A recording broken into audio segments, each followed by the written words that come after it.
Hey, Hello, welcome to Kitchen Table Conversations with Multicultural Family Hub. I'm and Chessie, I'm Andre. and we're so glad you're here with us. Yes, sirree. We Yes, sirree barbecue. no southern. Um, so we recently moved from a tiny town in Northern California to Savannah, Georgia. So we're getting all of the southern goodness. All sweaty. And we are coming to you today with the next installment on our series That's about the third one about about parent anxiety. And today we're focusing on how the concept of safety relates to parenting or parent anxiety or a culture of parenting anxiety. Yeah. yeah, I'm sure you've all experienced it. Like all the safety concerns in your mind running wild. Like, should I send my kid to that day camp? Should I send my kid to that school? Is it a safe space? Should I let my kid climb that tree? Um, there was a lot of things we lived when we were in Northern California. It was very rural. So there were a lot of times where I was like, I do not want to make an ER run today. So there's a lot of things I feel like An ER run is a commitment. it is. It's like a minimum 30-minute drive, and the kids heard that. Like, I don't want to go to the ER today. Yeah. So safety on a lot of different levels. And so we wanted to start by, as parents, we often think about the physical safety of our Yes. kids and keeping our kids safe.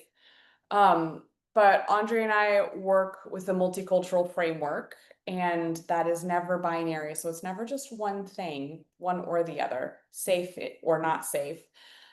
We are looking at safety on from three different metrics. I'll let you talk about those a little bit. So for our family, we kind of determine that, we don't have one definition of safety, but we look at it holistically. And the three things that we are constantly evaluating are physical, which that's obvious, pretty obviously. Then there's the emotional, so physical safety, emotional safety, and then what we can classify as, let's say, spiritual safety, or, so you get your physical, you have your emotional, and then you have your spiritual safety. What do you think? What comprises each one of those? Like we're all pretty clear, like what is physically safe or physically unsafe. Do you think like that's pretty universal? Like my kids are safe when they are not being physically injured if they are not in harm's way, right? Yeah. What would we classify as like emotional safety? So like emotional safety for us, are they in environments that they are allowed to feel things, that they're allowed to have feelings, that they're allowed to essentially tap into all of their emotions versus push those emotions down or don't regard them, don't listen to them, they're good, they're bad.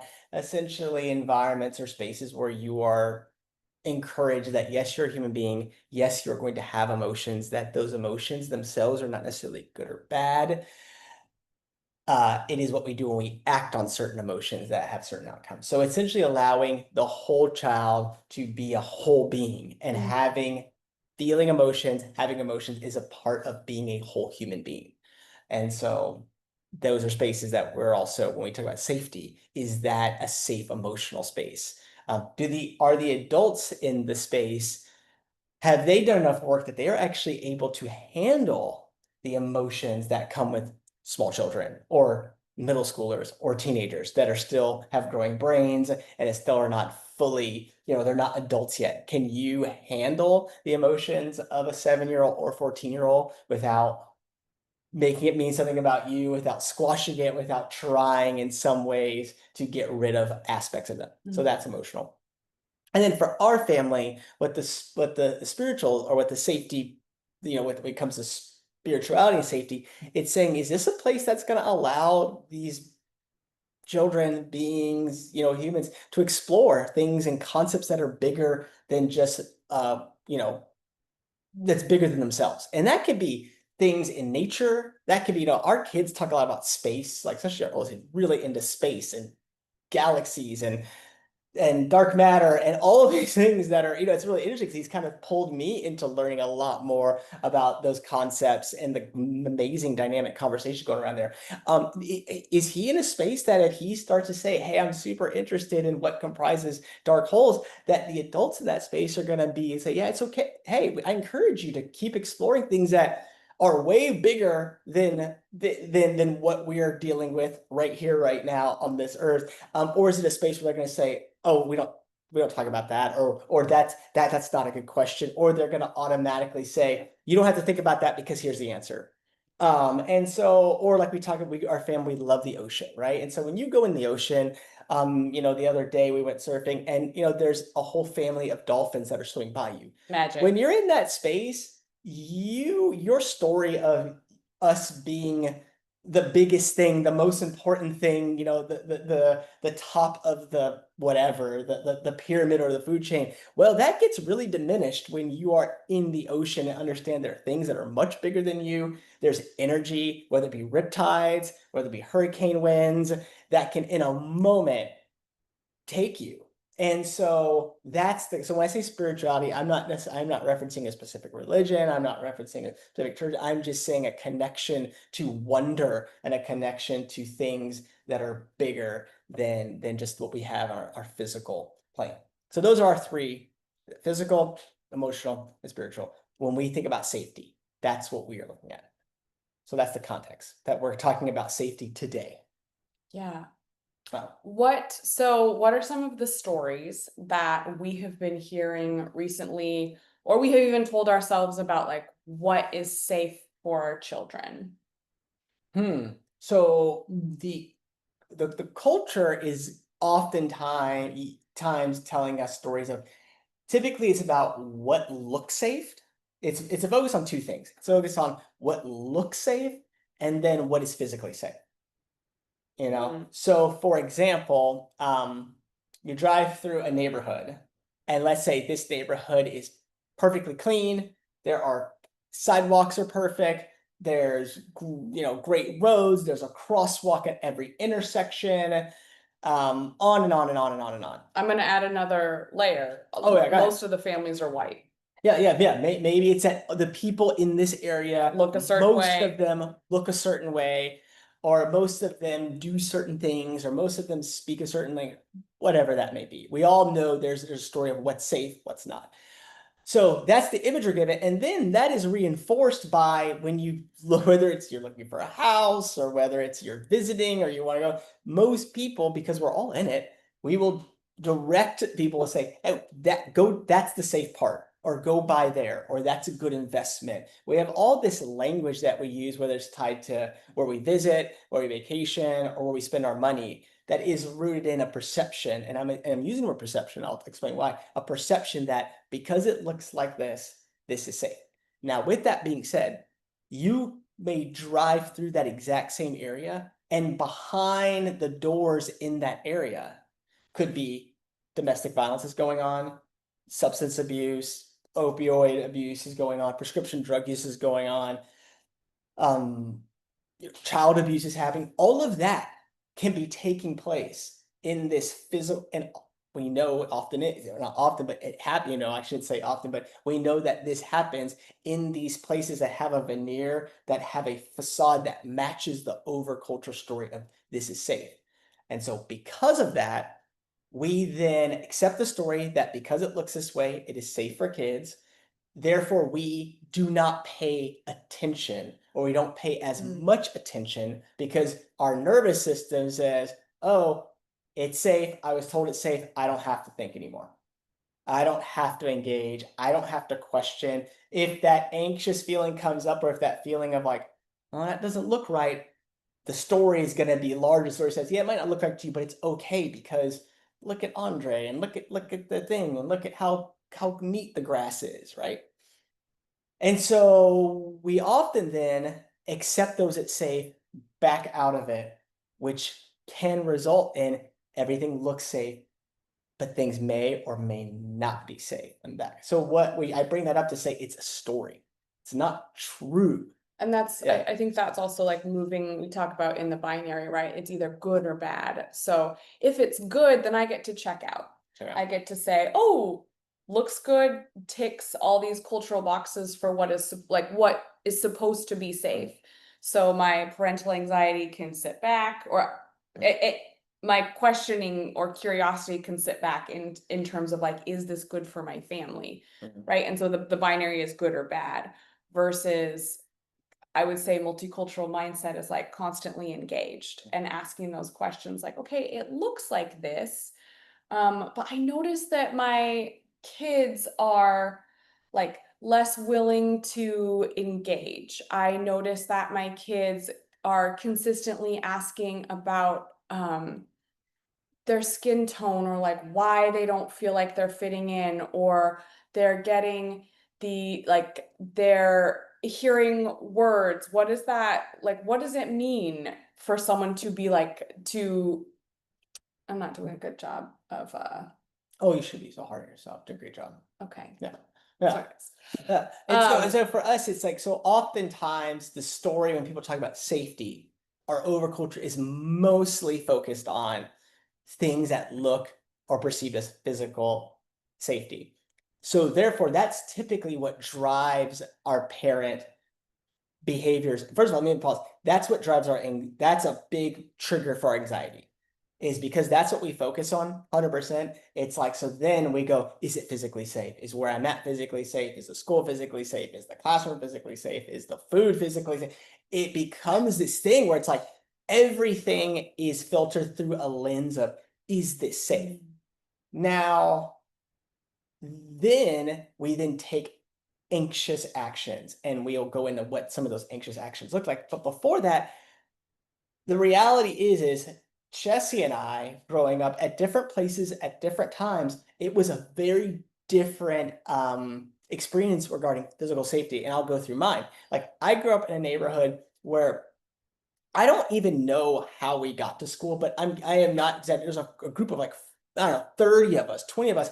And first we would walk to school, and it was a walk. We'd walk, and I'm not exaggerating. At one point, you literally did cross a creek with a little bridge. It's still there. I went and saw it, and then had to get to the school. And it wasn't just me. It was like that group of kids that I left with in the morning would eventually meet up with another group, because people were walking from all these different parts of the neighborhood. And once again, no smartphones, no text messaging, nothing.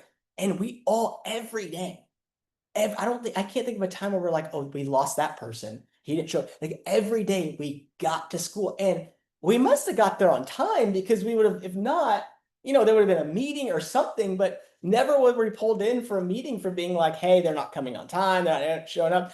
And so we got there every day. And even if I think in that situation, the parents in that situation would have had the natural feeling of a parent of like, oh, I hope everything's safe. I hope they're going to be safe. They had that feeling, which is completely natural, completely normal, but they didn't take anxious action going, you know what? No, I'm every day I'm driving you, or every day I'm going to walk behind you to make sure you get there. Or, you know what I mean? They were able to feel the feeling and go, okay, I have to trust here. I have to, but at the same time, the overculture at that time, that was normal.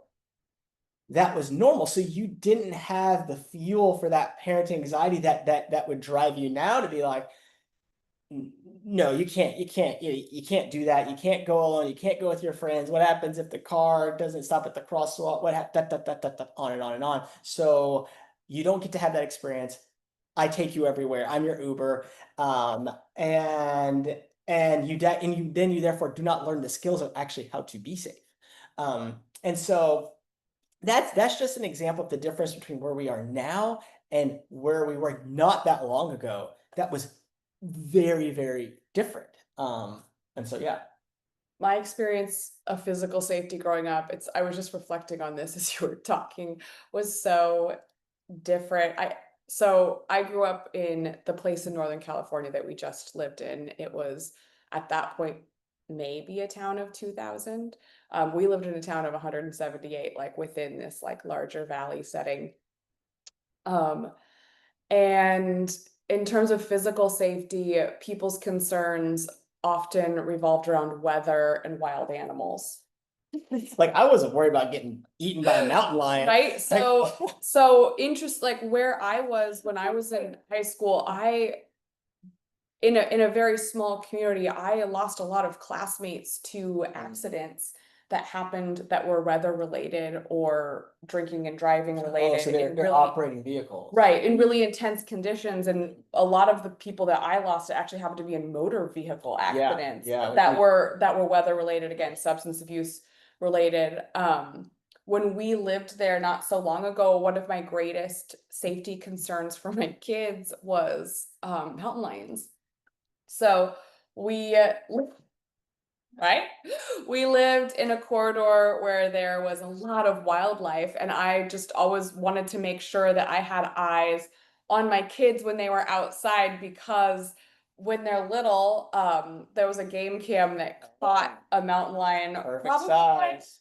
I don't know, 50 yards or Yes. less from the back of our house where our kids were playing. So I was like kind of laughing about that when they were little, that like my greatest concerns were typically more around like larger predators in my children.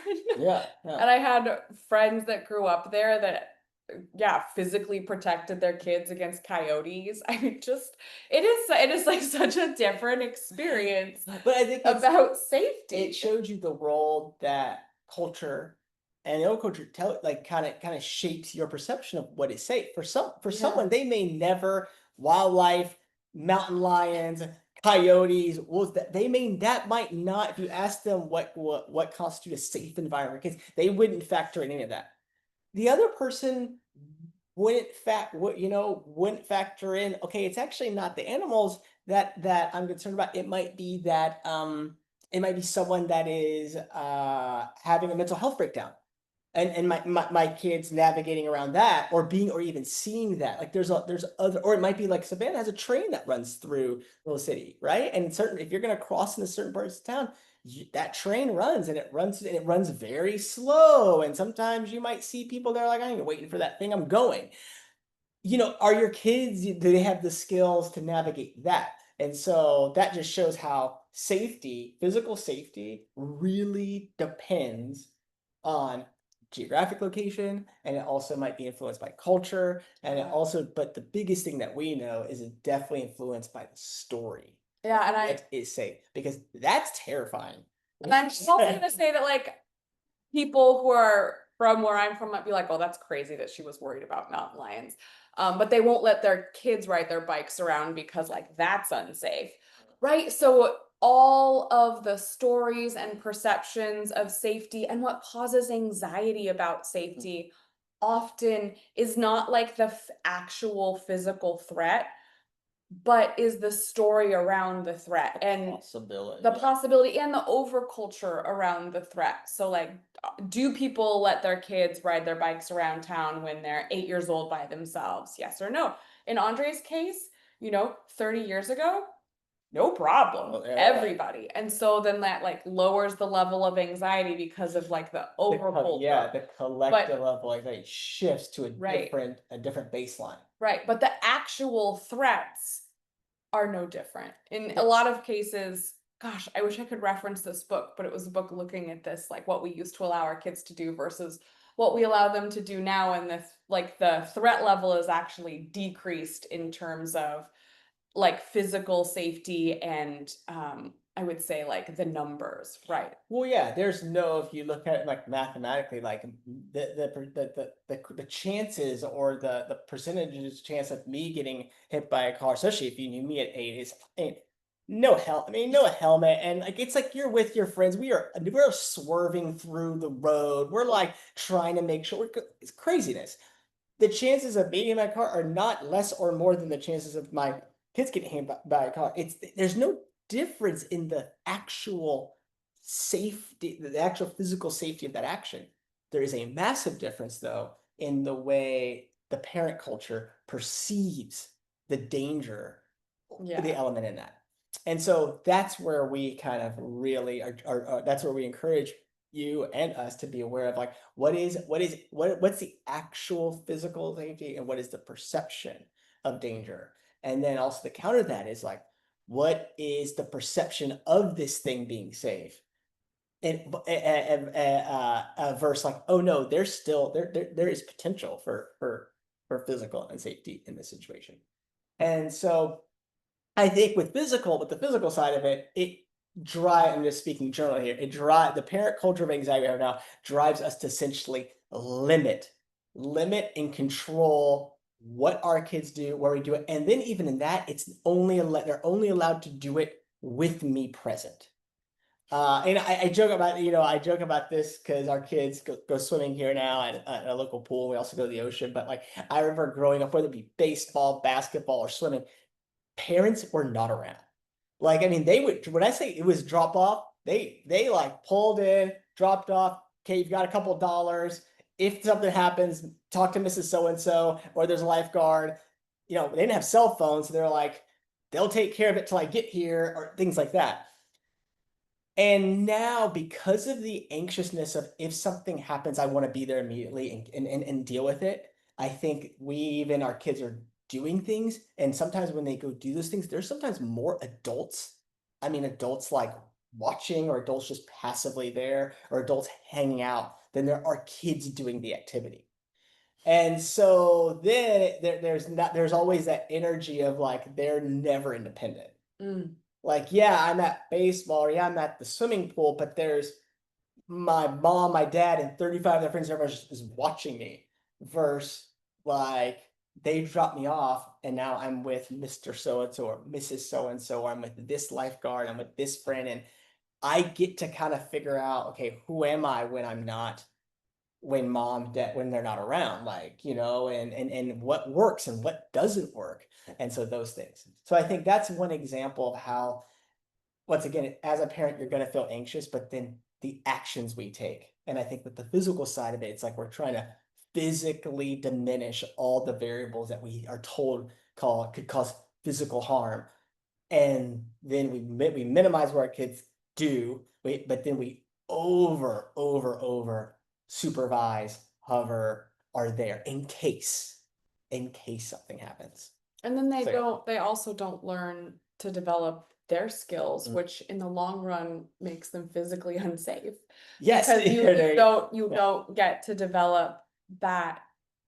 We talk with our kids about like, how's that feel in your body? If you're in a situation and you're like, ooh, that doesn't feel right, whether it's a person you're interacting with, believing so deeply in our innate cues. Mhm. And we are so often taught to, again, when we were talking about emotional safety, pushing it down, and so not feeling those things. And when you do that, you no longer have those safety cues. So again, talking about holistic safety. So if you're at your physical safety, depending on these other lanes to help keep you safe, because if you have access to that, oh nope, this isn't right, and able to remove yourself, or you have that cue that's like, oh yeah, this is great and this feels great and I get to engage with this, and then you're building other skills, right? So the continually hovering around this, like, keeping the bubble around your kids for physical safety, because your anxiety is like, what if something happens to them? Like, in the longer term, we are leaving them less prepared because they don't get to test out their tools in a place that is semi-controlled, right? Like when we are taking our children, 7 lifeguards. right, when we're taking our children to a pool with 7 lifeguards and it's allowed to leave them, by all means, let them try out those tools in a safe way. So that when you get to that ocean, you practice diving. You practice kind of going a little bit with supervision, and after being swim tested, and like, hey, I'm gonna go the 10 foot. Okay, I'm gonna try to go down and get that. Dive down and grab that. Forget what he was always thrown in there. That Sinkies. sinky, so that if I do get in a situation and we are surfing and I find myself maybe upside down in the water, I'm able to kind of figure out what's up, what's down, things like that.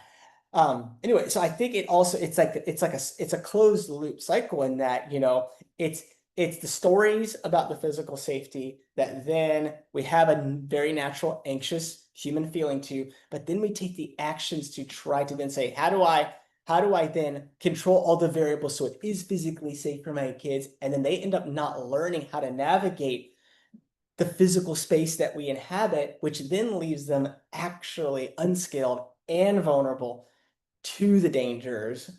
And then now we're back in anxiety because you're with your kid, you're like, they don't know how to actually cross these 4 streets, or they've never ridden a bike from point A to point B without me around, or they don't know how to go deep down in the deep end. Like, so it creates it. So it's the whole thing reinforces itself on the physical side. So in some ways, I just thinking like the anxious thought creates the result of like, I am so worried about my child's safety that I'm going to physically protect Mhm. them. And then the result it creates is we're not protecting them. Yes. And I want to make sure we're being very clear. The anxious feeling, the anxious thought is it completely natural. It's completely normal. If you go back to the previous podcast saying that is a part of the human experience. I don't care what anybody says. I don't care how many PhDs they have behind them. If you're a human being, you are going to experience a feeling of anxiousness or anxiety about something at some point in your life. That's natural. That's normal. We don't want to cut that out of ourselves. It is the acting on, it is then taking anxious action. That is the part that is we're seeing that's driving a revved up overculture of parent anxiety. It's those actions, it's those controllings, it's those keeping things tight, it's those trying to engineer everything so that the elements of potential safe physical safety are not present. And if they are, I can swoop in like that. Boom. Those are things. So then we get to the emotional part. And I think this is interesting in terms of like kind of where you grew up with some of the things we were talking around the emotional safety or the results of not being emotionally safe that you kind of experienced in your high school years regarding young people and suicide within that context. Yeah, I would say it was a little bit past my time, but again, the narrative for where I grew up was like, oh, it's a small rural place, it's safe, right? Everybody knows each other.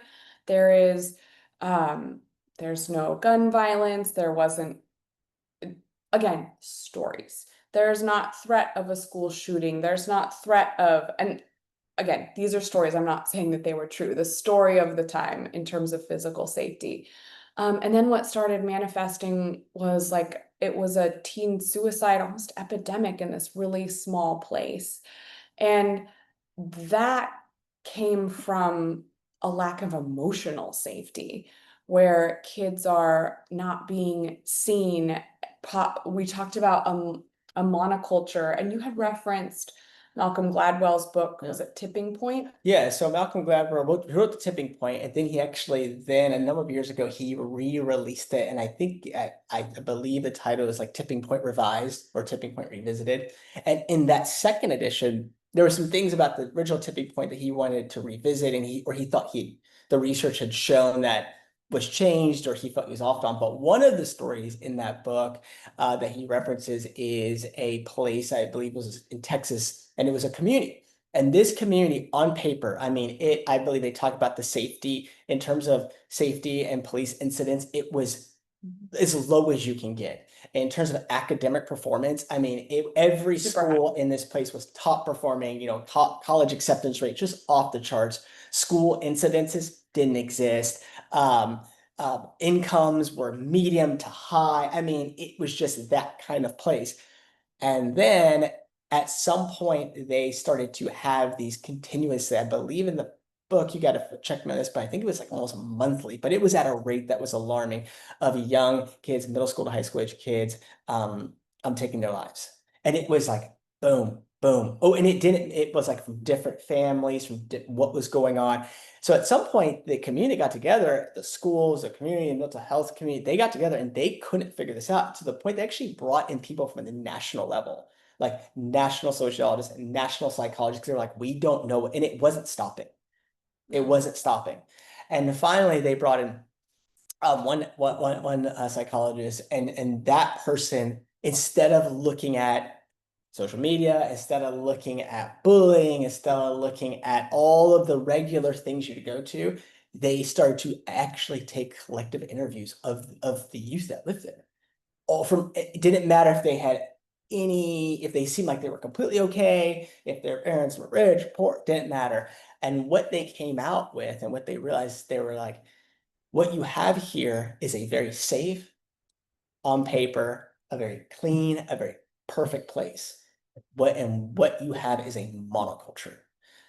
And so there are kids that are naturally oriented that they don't fit in this monoculture. And those are the ones that are continuing to take life. And it's not one kid. I mean, there's hundreds of them that don't fit. You have one thing here.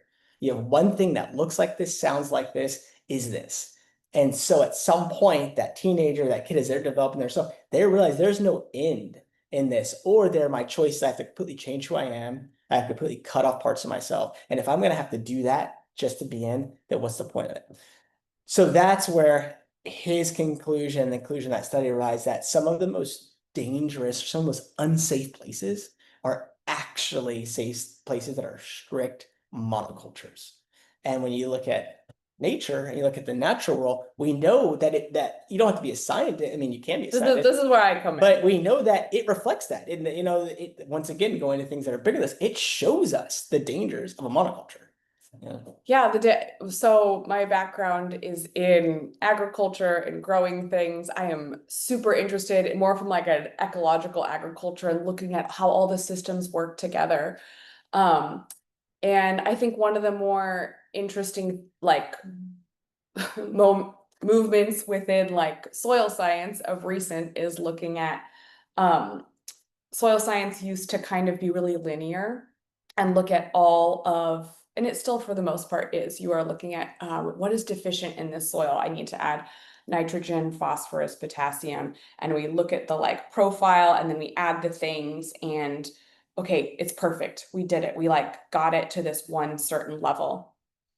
And what they're seeing now is that like actually healthy soil structure is this like wild network of microbes, right? It's not just these like individual little things that create a healthy system. Underneath, like everything that a plant needs to survive is already in the soil and it is can already be healthy if we have the like fungal networks, the microbes to access it. It's like so exciting for the real big nerd in me. And so thinking about all of the interconnections, I'm thinking about that underneath the soil, and then it looks the same above the soil, right? When you have, for example, a monoculture is like one crop. So if you are just growing corn, right? Then it is super susceptible to disease because it doesn't have the mix of plant communication that's going to help it become resilient to disease. So similarly, in a human monoculture, we don't have the mix where everything can fit and be nourished by this like alive soil, right? We can try to like be like, oh, we can kind of put try and put specific nutrients in and be like, but it's not working because it's not this like whole beautiful system. And so I think about it with kid, yeah, exactly, emotional safety, that we we don't get to show up as our whole selves. And so in this monoculture, the disease takes us, right? We wither because we don't have that robust structure underneath. Yeah, it's really interesting. It's like you could see where a human being says, well, if the only thing that is supposed to be here is corn, well, if I'm not corn, I Yeah, can't but be it's supposed here. to be here. And we think, and of course the adult in us, we're brain, we're like, oh, well, that seems like an extreme conclusion, but like a middle school brain that's still developing, high school brain that's still developing prefrontal cortex, that's actually a really rational conclusion, right? And so the actions that come from that, or the trauma, or the stress that comes from that, or the mental health, components that come from that, they're rooted in that, like, you can say I belong, but nothing here in this field indicates that there's anything in this field other than corn.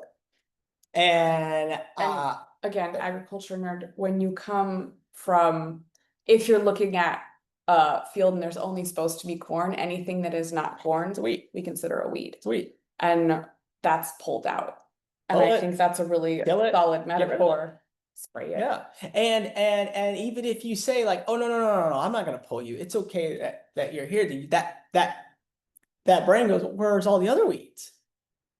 And whether it doesn't matter if you pulled it or someone else pulled it or the generation before you pulled it, that human being is looking at going, well, somebody got rid of them, or they don't exist here for a reason, or dot dot dot dot dot. And so they come up with their often they are quietly sprayed. Honestly, yeah. Where it's like people are like, oh no, it's fine. But then there's this constant pressure to, it's fine, but I'm not going to recognize you. I'm not going to encourage that thing. I am going to say, okay, that's nice, but could you be a little bit quieter about it?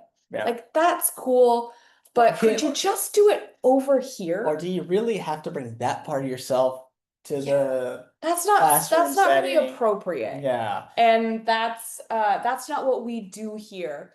Or, okay, that's great that you want to dance, but there's only enough funding for football. Yeah. Right? So it's all just all these like little cultural pieces and values, and this is no attack on the people that love those things and love being in those spaces. It's more saying like it's just not about we're talking about safety and emotional safety and considering it within the framework for your entire family. So again, if someone says, oh, this place is physically safe, but it's a monoculture, it might not be the best place for your family. Well, it's I think a little bit further. It might just not be the best place. It might therefore be depending on your child, depending on if you have more than one child, your children, or depending on your partnership, or depending on where you are in your journey. It might be unsafe because that might be like for our family, that emotional safety is it's not a secondary. They're the physical, they're right in line. And so in our situation, we have decided and we have seen based on we have 3 kids, they're all different, that being able to be themselves, whatever that is, in that space, and then not just being tolerated, it being like, hey, yes, I don't want the version of you think I want you. And if that is the version that loves dark matter and space, or the version that loves dancing, or the version that does love athletics and movement, yes, that's all. That's all. And you can see that there's a field here of other kind of plants and other kind of things, and you're going to be able to connect with them because their root system is also here. So that's where we in terms of emotional safety, we don't have a prescription, we don't have a formula. We are just encouraging you and your family to figure out what does emotional safety look like for you, your partnership, and your kids. And we are encouraging families to don't leave that part out. That is the physical safety is the most that's talked about by the culture, by media, and by social media. But the emotional piece, it's only really referenced in the back end of a tragedy, or it's only really referenced in the back end of something happened. It's rarely referenced as, oh, this is, and that's why I love that, the work of Malcolm Gladwell of referencing, like, this is a critical ingredient to the safety of a place, is that it has some element of acceptance of all of who people are, because then that allows people to bring them full selves. And when people bring their full selves, it's never monoculture. It never looks the same when they're actually bringing them full selves. It's never just corn. And even if you're gonna have some blue corn, some yellow corn, I'm gonna take this whole thing. What other kind of corn is there? Come on. Popcorn, right? Corn. You have Keep going. Don't put me on the spot. She knows a lot about corn. It's really funny. All right, so that's that. So that's where we are with emotional safety, our second one. And so before we move on, what is the correlation between emotional safety and parent anxiety? Correct me if I'm wrong, or like you might have a different opinion, but just thinking, I don't think there is a lot of anxiety around emotional safety Mm, because what you said really landed with me. Like, we only reference emotional safety post yes. when something bad happens, and Yeah. we're like, oh, then we can like draw the line Yeah. back to it Yeah. versus considering it in our decisions. Like I said, we have anxiety around physical safety, while maybe not considering emotional Yeah. safety. Would you agree, or do you think there is Yes. parental anxiety around, there is like prevalent cultural parental anxiety around emotional safety? I definitely agree, and I think it also once again kind of fulfills the loop of I parent Andre, um place my kid in a place I perceive as physically safe. I don't consider the emotional part of it. I go, it's safe, it's got a fence around it, there's security guards, and everyone looks nice, whatever that looks like. And because I don't consider the emotional aspect of it, I don't even regard it. My child is in that situation. And then at some point, if I start to notice, like, they're emotionally not vibrant, or they're emotionally struggling, or they're emotional, whatever it is that I'm noticing about their emotional well-being starting to decline, my mind is like, yeah, but it's physically safe, so it's okay. So therefore, I don't investigate that, or I just assume, well, it's just because they're whatever, 14. Can I, And I think in this case, I think parents go to, so therefore I will do something physically more. So because my child, I see them struggling, okay, well, maybe we need to get them involved in baseball. Okay, well, maybe we need to like do more so that we like pull them out, and so we don't sit with the discomfort of being like, ooh, so yeah, once again, instead of leaning and investigating the emotion, we go back to the physical. Maybe yeah. it's like they need to join the wrestling team, or they need to go hike up hills, or whatever, right? Yeah, I want to like interject my own story about this. Um, I would say I was kind of a food Nazi when the kids were little Mm, and super concerned about like what physically went into their bodies. I mm, still really struggle with this. I'm passionate about food and systems, and um so I was like, oh, okay, that has red dye 40, that has corn syrup, that has too much sugar, that has this, and really putting things into good and bad food mm, groups, and missing the emotional safety, which is, birthday cakes are full of joy, and like mm, joy is an mm, ingredient in health as well. yes. And labeling food as good and bad creates a lot of emotional anxiety. Yes. And personally, having struggled with body image and food my whole life, and continuing and keep trying to find this physical formula. So if I like put this in my body, then I will be okay. Mm, And if I put this in my body, then it will be okay, versus like, um, wow, that that tasted good, was so joyful. I ate it with other people. I think about some of the research in the blue zones around, people are always looking at Mediterranean diet versus like how do people eat, and it's together, right? And so much of that safety, again, with food, it being full of pesticides or grown a certain way, or inorganic, like all these stories. Um and I still keep an element of that because it's important to me in terms of mhm. like environment and how everything ties together, right? But to cut out the emotional safety piece around food creates an unsafe environment. Yeah. I agree. I'm just thinking of like maybe I have some great stories of like being at settings at our kids, especially the twins, though, like be at birthday parties, if they'll like raise their hand, which is like hilarious. The person cutting the cake or whatever is like, yeah, and they're like, does this have any red dye 40 in it? And I'm just like looking like this, like No, one of the moments I don't was look at like, me. I have gone too far And of is course, the person's like, yeah, it's got a lot of it. they were like sitting at a table and someone next to us was drinking a soda and eating candy, and they were like, you shouldn't be drinking that. That has corn syrup and artificial dye. And I was like, oh, And here we are now. here we are. So anyways, So- I went too far. Anyway, welcome to Georgia. The whole state is made of corn syrup and red dye 40. No, our kids are coming home from day camp with all the things. Classic. Anyway, we have a podcast for another time, but it's really totally funny. But just to say, when we're thinking if we're thinking about safety, if we are just focusing on the physical part and leaving out the emotional part. Well, I think, and this is where the circle, it does that sure, because yeah, if you are in an emotionally unsafe place, then you are not physically safe. I don't think we make that, we don't put that together until the story, unfortunately, typically comes to a very, very, very sad and traumatic in conclusion, where the reality for those those young people that were in that Monaco, Texas, they were never actually safe. The story was they were physically safe, but because they were emotionally in an environment that was not, they weren't showing up as their whole self, but wasn't allowed to be their whole self, or whatever the case was, they were never safe. So this is where we're encouraging our community. This is where we're encouraging multicultural parents. We're encouraging all parents to kind of think about, like, without the emotional safety, then the physical safety, it's just a perception. It's not real.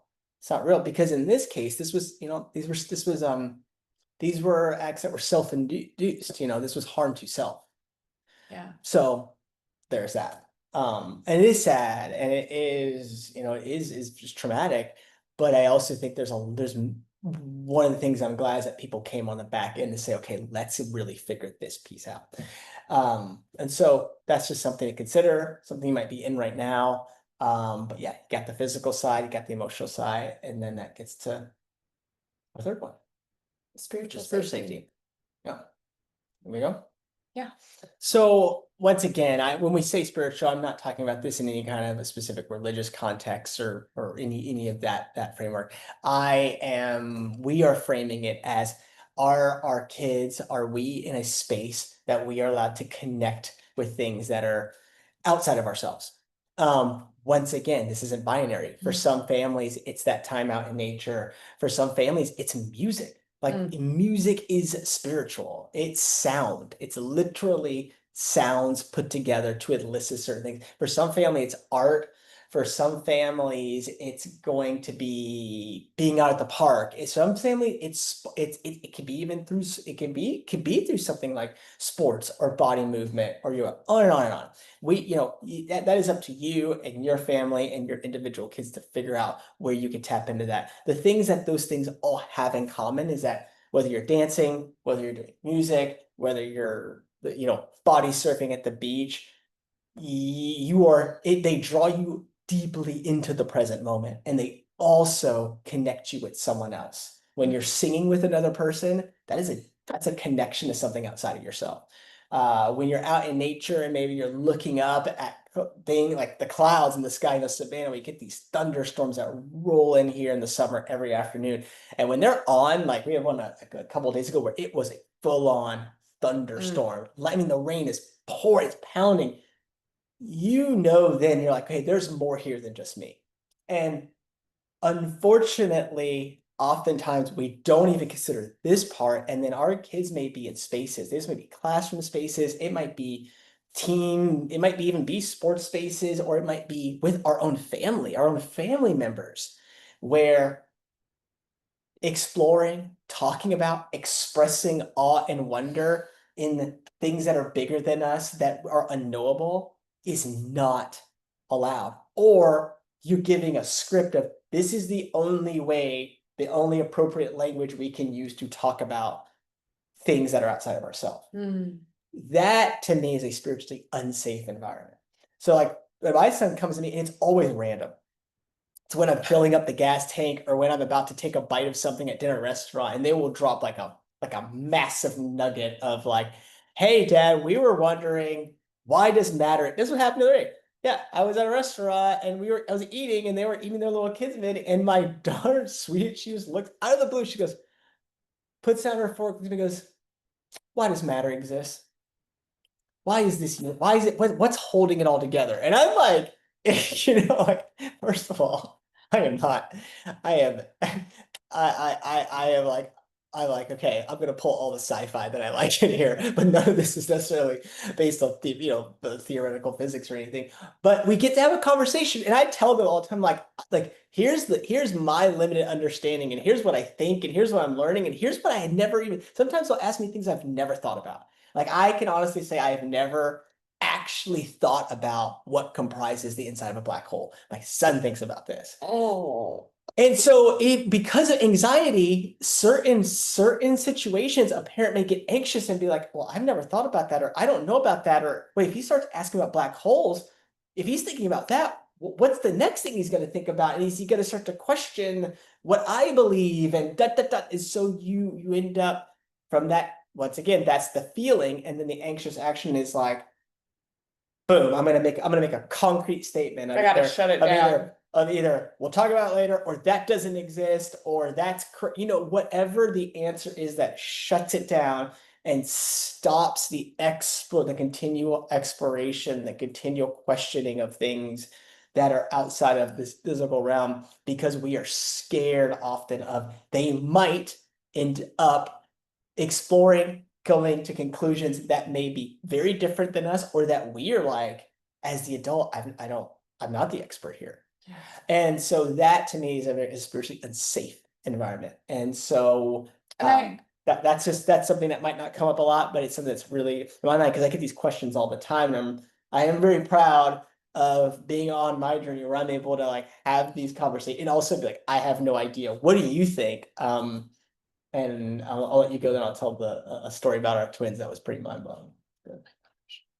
So I was just thinking when you were describing spiritual safety, because I feel like sometimes that's hard for me to connect to just because I had like I had a very specific box.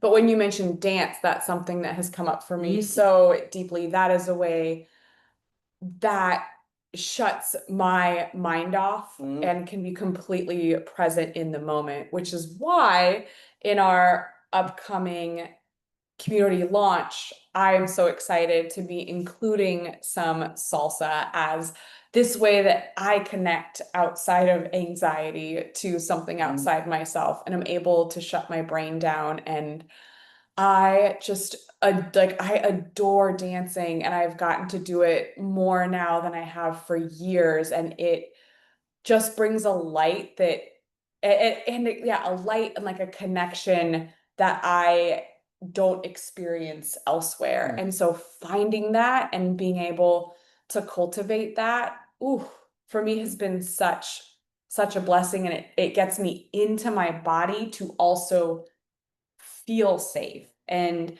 again, it's like it's the whole circle, right? If I am not connected on this like spiritual plane, I'm not like in my body feeling it and getting the cues to actually feel physically safe. So it is definitely, again, not just one thing, but to me, all of them working together to create that sense of safety.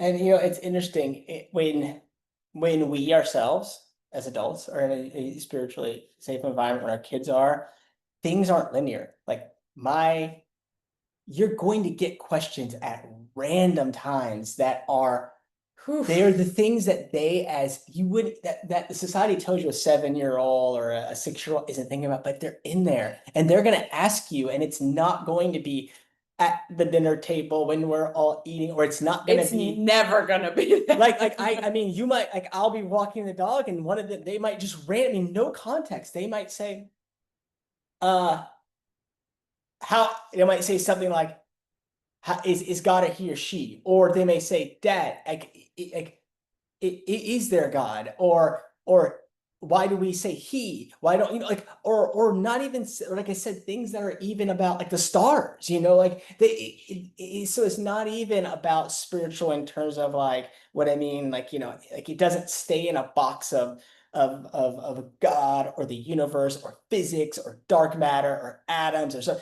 They come, and what happens when we all human beings are in a spiritual environment, I think those questions that are absolutely natural, they come up to the surface. And just like a bubble, they just start popping off, and they're beautiful and they're amazing. And it's not about having an answer, and it's not about giving an answer, and it's also not about even getting to a conclusion. It's just saying this isn't stuff that's meant to just live inside this body. So they throw it up, and they throw it up like they'll come out of the bathroom and just like a big one, like a deep one. And you're like, oh, I was not expecting that. And it often happens on drives when we're driving I somewhere. was gonna say that. Yeah, I feel like Oh driving man, I'll put somewhere. music on. I'm like, I'm just gonna zone out, or I'm just gonna relax the music. The kids No, are man. relaxing back, and they'll be like, "Hey, I have a question," and I just go and turn it off because I know it's gonna be the whole and they're riffing on it, and I have to constantly say, I don't know. I never even thought about that, and I think it's that kind of there's something in our binary mindset that we have inherited that doesn't like that. That doesn't follow the script. Like there's a place where you ask that kind of question, or this is the language we use when talking about that. We don't use it, you know. So that is why we don't consider spiritual safety. And I think that is why often either it's intentionally or unintentionally we create family culture environments, school culture environments, what outside culture environments that are like, we don't like, ooh, yeah, don't ask about the what holds the universe together. I don't freaking know. We're just trying to have a laser tag party, man. And What so happens when you think spiritual safety is not attuned to? Like, what are the consequences um of constantly shutting down those bubbles? I Or think then oftentimes kids, adults, whoever's in that situation, we then create or we make sense of it. We say, so there's obviously a part of me that's just there that is not allowed. I'm not that part of me is not allowed to exist here. Mm. And so therefore, to exist here, I have to cut that part out of me, or I have to deny that part out of me, or I have to just or even worse than that, I have to assume that part of me is bad. Mm. And that is when now you're back to the emotional, and then the emotional is back to the physical. And so keeps kind of, going where when someone's in a situation, they see a pod of dolphins come through with their babies. Mm. And then they ask you about like, hey, does that dolphin love that baby? Like that's not a that's a outside of me question. Yeah. That's a spiritual question. And then when they know it's safe, I'm not going to be shamed. I'm not going to be laughed at. I'm also not going to be given probably a black or white answer. Or if someone doesn't know, they're probably going to be like, I never thought about it. Like then they don't have to cut it out. They go, that's an absolutely appropriate, beautiful question because I'm safe here. And this is a safe place to be able to show up with all parts of me. Yeah, I think it And also, I think it encourages, doesn't shut down asking those big questions and being able to hold them, or like cut up, be like, oh, we don't talk about that, we don't look at that. I think there are so many, being able to hold the discomfort yeah, is such a yeah. skill. And then they're able to Yeah. see that the adults in their lives be like, oh, my dad he's on his journey enough that he can hold the unknown. Like he's not threatened by a question that he's like, wow, I never thought. Do you know what I mean? Yeah, so in some ways it's Yeah, like you're creating a sense of spiritual safety, yeah. that it's He it's okay not to know, it's okay not to have all the answers. Because if you, in some ways, if you do, it's like, oh no, it's only this or it's only that, or we don't ask that, then those questions become more uncomfortable, and you're like, oh, something must be wrong with me that I can't hold these, or I just have to push all of them down, and when they bubble up, I either have, or if, oh man, this answer doesn't feel right anymore, but it must be right. Yeah. Like, so I have to just like keep sticking with this even though it's Yeah. not the answer for And like I me. said, when we talk spiritual, it's so many things. So that person then goes, okay, I guess I can't create that kind of music. I guess I can't create that kind of art. I guess I can't. All of a sudden, I think that the end consequence is they start to identify all the things they cannot do to allow that part of them to come, even in conversation, I guess I can't talk about or bring up that. So I can only talk about this or these prescribed things. We can't talk, and so it's all, so hopefully you can see the through line between those three things. And hopefully your kids are also asking you about the existence of dark matter and what comprises it. And if you know, please feel free to send me the answer and I will read your answer to them while we eat ice cream. Um, with red dye free, of course, possibly a little sprinkle of that. Yep. So that's where we are around. One of the things that the safety that we feel is very present within the parent culture right now. And lastly, one of the whole things we hope you are all taking away from this is our state of anxiety as parents or our anxious actions absolutely have an impact on the people around us and specifically the kids that are around us energetically and influences their levels of anxiety and their anxious actions. So what are some of the ways that we can get out of that, specifically around Mhm. safety, that anxious state? For me, it is once again when you have that feeling. For example, when I think about my okay, when I think about, okay, our kids are gonna go on a trip to the ocean with a group. I'm not there. There's other people there. When you think about that riptide that could come, and grab it. When I think about that happening to my kid, of course the feeling in me is like, that's natural. Then I drop in, I go, that's okay. That's a part of being a human. That's a part of the parent journey. But I don't take any action. I don't call, and I don't say, okay, I have to go, they're not going, or all of these different actions. I don't do anything. I actually let that be. I don't shame myself for that feeling. I let it be okay. I'm a human being. I'm a parent. Yeah, that thought is scary. Not the trip. That thought is scary. And I drop in and I get myself grounded. And for me, the way I know if I am taking action from a place of trust and a place of integrity versus anxiousness is is my body tight when I'm doing that thing? When I say I'm going to make that call or I'm going to go do that, am I tight? Am I hot? For me, is everything gripping or is it like calm? And usually if it's calm, then I know, okay, if I'm taking action or not doing anything, I'm not doing it from a place of anxiety. I'm doing it from a place of clarity. And I'm doing it from a place of thoughtfulness. In the situation I gave with kids being taken on a field trip to the beach, in that situation, I would be able to say, okay, I trust the adults in this situation. I trust that my kids' swimming ability, because they've been practicing and diving and they've done it in a place with lifeguards that have taught them things. I trust. So in that situation, I'm not gonna take any action because my true self goes, they're okay. They're okay. Whereas my anxious,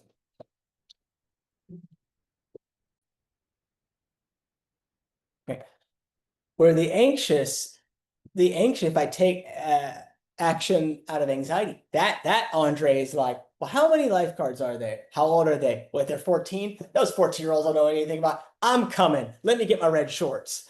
Like, you know what I mean? Where you're like, it's just craziness.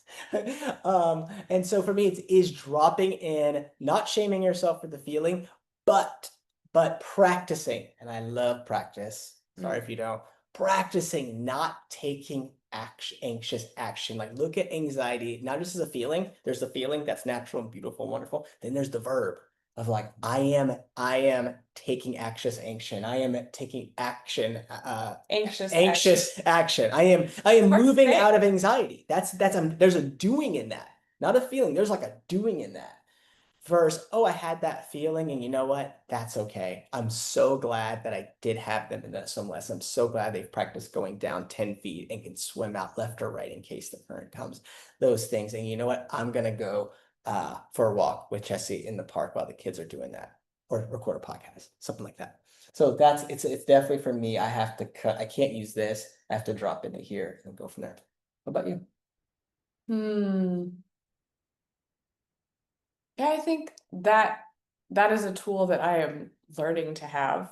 um, to me, it's also helpful to have the framework of other considerations Mm, and to say, is it like, am I feeling anxious about this physical situation because someone told me I should? mm, Is that what the overculture is saying I should be worried about? Versus um, considering emotional and spiritual safety as well as physical. I just think about like our family's move and the stories people have told me about safety and what is safe. And oh, you're moving from this small rural community that's like more safe than the city where there might be gun violence or break-ins or um, right, just more. And that feeling of anxiety of like, oh, is that the wrong move? But when considering like, no, this is safe for my children on an emotional and a spiritual level, as it that is going to help influence the physical safety. mm, So for me, I am not as good at practice and I don't remember all the time. And mm, I'm thinking of having, I think worried about physical safety. It's easier for me to catch a story and be like, oh, is that my story? mm, And then catch the story and be like, okay, that is what other people have told me. Is that true for all these different, for physical, emotional, spiritual, for my children? mm, And just using is it true, I think mm, is a helpful tool for me in terms of like combating anxiety and also recognizing that I don't have any control. And so mm, a lot of it, maybe it's, I don't know, feels silly, but it's like I will go through other scenarios where something can happen where it's like I'm worried about my kid like walking to school, right? But like I could get in a car accident taking them in a car. Like so I guess I'll go through other scenarios that we do every day that are potentially more unsafe. I shouldn't say more unsafe, but are potentially also unsafe, right? yeah. That things can happen and recognize that like I don't have any control if this is something that I feel like is going to add to my children's emotional and spiritual safety, then usually I will say yes. I'm like, okay, you can practice this skill. And I just have to like trust because there is a lot of trust because we don't have control. Mhm, Um, yeah. I also like the phrase one of our a coach of ours used to use it all the time, but like you make the decision and then you love that decision because I get caught in like a Mm, loop of okay, I made that decision, but was it right? Was it actually safe? What if something happens and I'm going to be devastated? Like no, I made the decision and I love that decision and that is like right for us and our family and I'm going to continue to love that decision. So that's like another yeah. for me like a thought that I use to help keep things at bay. Yeah.